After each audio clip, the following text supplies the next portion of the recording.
Hello అండి. ఈరోజు recipe millets pongal. మీరు ఏ మిల్లెట్ తీసుకున్నా సేమ్ ప్రాసెస్ అండి. 1:4 రేషియో. మిల్లెట్స్ 1 కప్ అయితే పెసరపప్పు 1/2 కప్ అండి. మిల్లెట్స్ పొంగల్కి కావలసినవి మిల్లెట్స్, పెసరపప్పు, జీరా, మిరియాలు, కాస్త స్పైసీనెస్ అండ్ టేస్ట్ కోసం 2 లవంగాలు అండ్ కాస్తంత దాల్చిన చెక్క అండి. వీటన్నిటిని ఒక 2 నిమిషాల పాటు వేయించుకోవాలి. నేను ఇక్కడ ఫ్లేవర్ కోసం బిర్యానీ ఆకు కూడా వేసానండి. ఇది కంప్లీట్లీ ఆప్షనల్.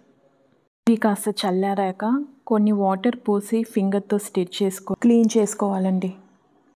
నాకు ఇక్కడ మిల్లెట్స్ అండ్ పప్పు కలిపి ఈ గ్లాస్ అయ్యాయండి. సో ఈ గ్లాస్తో 4 గ్లాస్ వాటర్ తీసుకోవాలి. 1:4 రేషియో. ఇక్కడ సాల్ట్ అండ్ పసుపు కూడా యాడ్ చేస్తున్నానండి. ఆ తర్వాత కుక్కర్ పెట్టేసి 2 విజిల్స్ ఇవ్వనివ్వాలి. 2 విజిల్స్ తర్వాత ఈ విధంగా అయిందండి. ఇప్పుడు పొంగలి తాలింపు పెట్టుకోవాలి.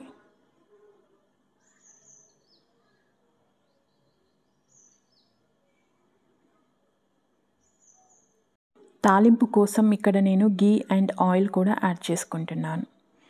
ఇప్పుడు ఇందులో జీలకర్ర, కచ్చాపక్కగా దంచిన మిరియాలు, అల్లం ముక్కలు, పచ్చిమిర్చి, క్రంచీనెస్ కోసం కాస్త మినపప్పును కూడా యాడ్ చేస్తున్నాను. జీడిపప్పు ఇష్టం ఉన్న వాళ్ళు కాస్తంత జీడిపప్పు కూడా యాడ్ చేసుకోవచ్చండి. లాస్ట్లో కరివేపాకు, ఇంగువ. మిల్లెట్స్లో ప్రోటీన్ కంటెంట్ ఎక్కువ ఉంటుందండి. అందుకనే పప్పు కాస్త తక్కువగా తీసుకోవాలి. అండ్ ఫైబర్ కంటెంట్ కూడా ఎక్కువగా ఉంటుంది కాబట్టి మిల్లెట్స్ని నానబెట్టి తీసుకుంటే మనకి డైజెస్టివ్ ఇష్యూస్ ఏమీ ఉండవు.